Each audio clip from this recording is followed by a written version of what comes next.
What's up, everyone? It's me, Daniel, with VintageMagic.com. I hope the sound quality on this video is up to your standard, because that's what really matters, guys, is the sound effing quality. So I'm using my normal camera, not my cell phone. My cell phone was the reason why the sound quality was crapo last time. But I'm using this camera because of the fact that it should have a better sound quality and better stability overall. So, I was asked the question the other day in regards to the stability of Magic the Gathering, and specifically this question: is Magic the Gathering in a bubble?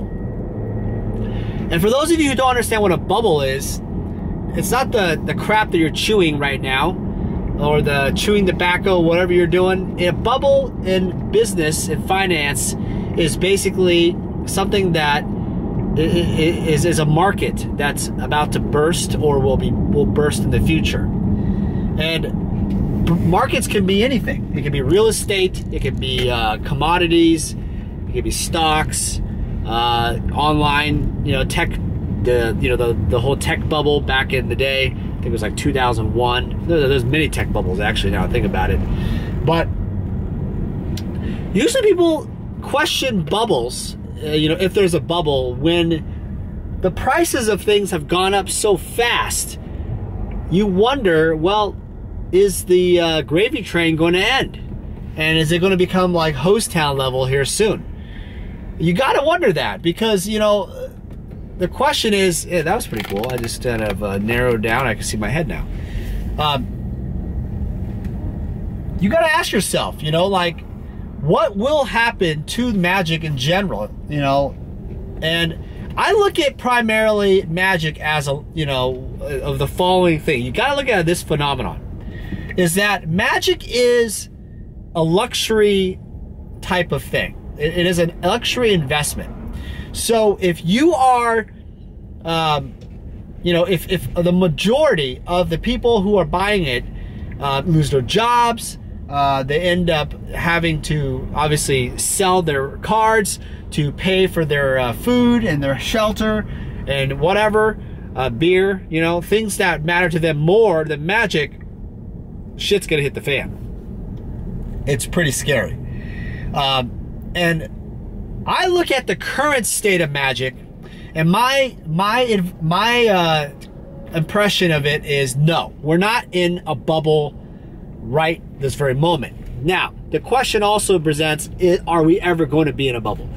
Well, what is this, like a, like prediction game thing? I mean, Daniel, the prediction guy. Well, let's talk about a couple scenarios. The way I look at bubbles is, if things are going to happen, doomsday scenarios, is if there actually is signs. You gotta get all the signs. And if the signs, all of the signs trend downward, you have a fucking problem. You have a really big problem. First off, Magic is, I wouldn't say Magic is growing as a player base. That's the first sign. While we don't know the exact numbers of growth of Magic, we do know that you can tell that Grand Prix attendance is down. You could also, I'm gonna put these sunglasses on, so Grand Prix attendance is down. There's also, and it's also not really necessarily growing. Other tournaments like Star City and TCG Player, they started reducing their tournament series and such, which, if it was a thriving, growing, industry of tournaments, you would think that, they would increase their tournament circuit. So I have the gut feeling that tournament, gameplay itself is plateaued, or it has, it may be growing very steadily, or there might be decline. Magic itself also, has more than just a player base, right? We have what you call the luxury income, disposable income source. And that's kind of where I'm going to answer the question from my point of view. I look at it as the following. I look at it as also high rollers, people that are willing to spend big money on big cards. And I got to tell you, that really hasn't changed, in the sense that even though there might be some of you out there who have spent big money on certain cards or want to, there's always attrition and people selling out due to, you know, changing their investment, whatnot. But there's always people jumping in, wanting Power 9, dual lands, making a set of Alpha, Beta, Unlimited, Arabian Nights, whatever. And it hasn't changed. A lot of people, the good news about high roller, higher end quality cards is that they tend to hold their value strong throughout the years, and they actually go up, especially if there is higher demand in set collecting.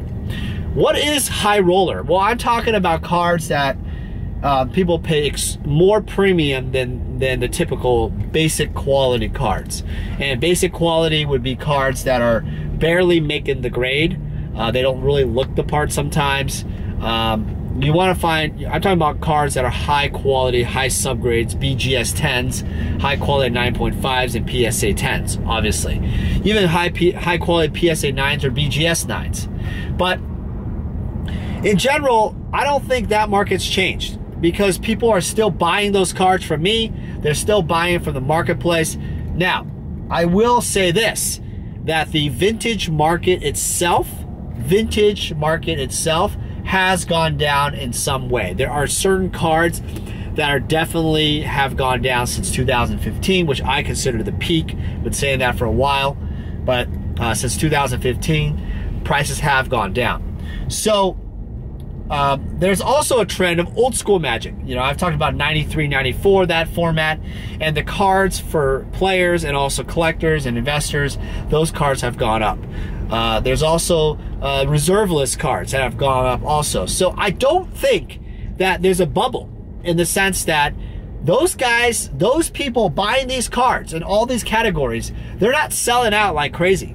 Now, there is this trend I've explained to you guys of people who are in their 30s and 40s and 50s and maybe 60s who have invested in Magic for a long time, and it may be artwork, it may be cards, it may be sets, it may be sealed product, whatever, rarities.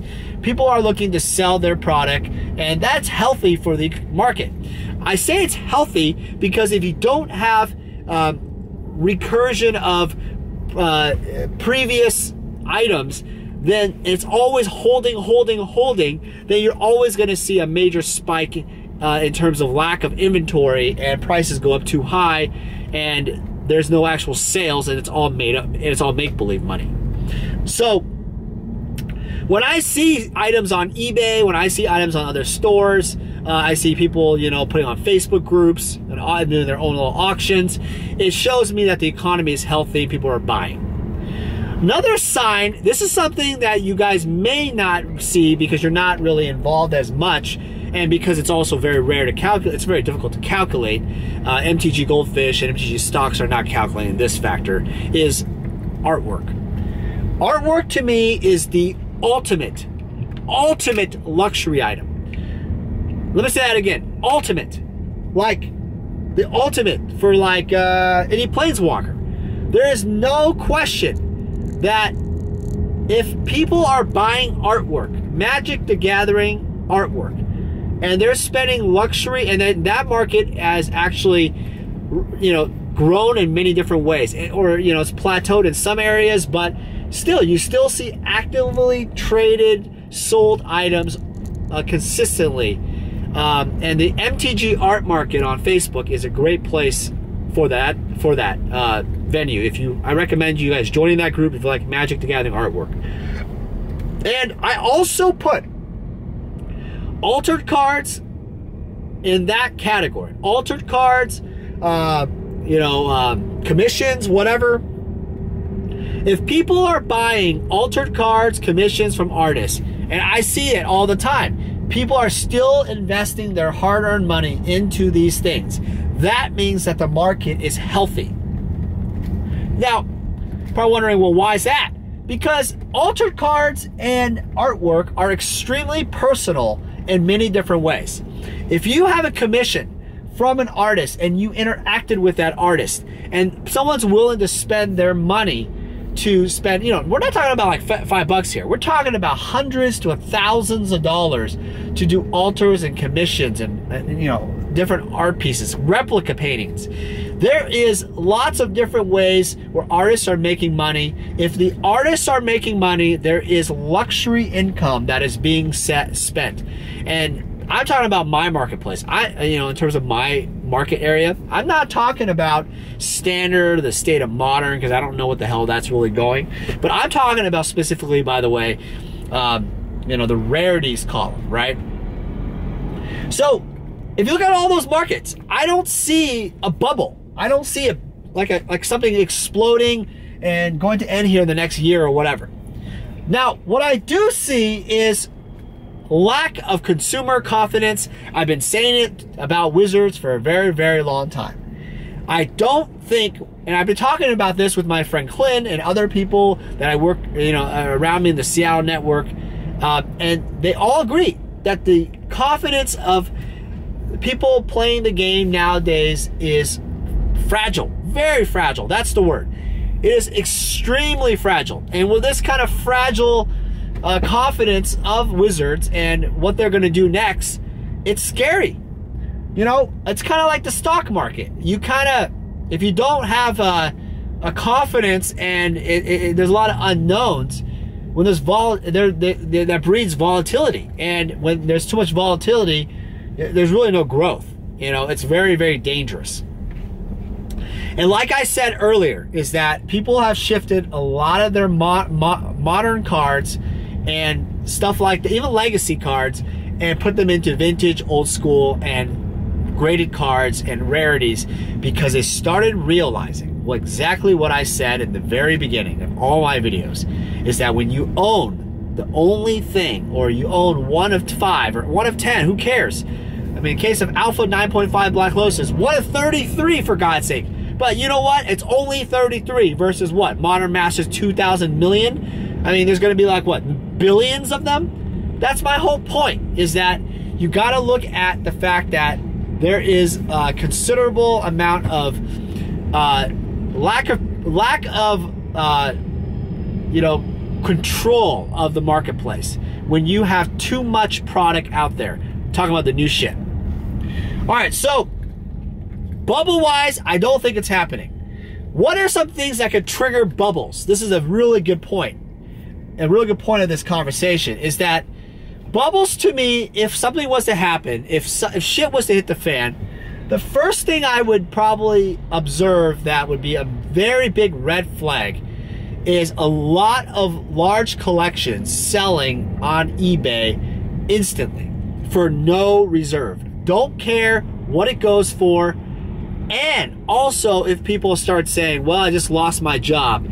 Oh, this industry, this person, this industry is not expanding. And see, external factors. That is the #1 thing you need to be worried about. Is if people in Magic the Gathering, doesn't matter if it's artists, doesn't matter if it's the players, investors, whatever. If they start saying, I lost my job, what do you think the first thing will happen? They will liquidate their Magic the Gathering collectibles and rarities immediately. They'll probably keep something just to have some kind of like feel-good factor, but honestly, what would you rather do? Have your Magic the Gathering cards or have food on your plate? Or eat the Magic the Gathering cards? I mean, what tastes better? I really feel like when it's like kind of like, what is that? Fight or flight situation, if you know that saying, you're pretty much going to, do anything you can to survive.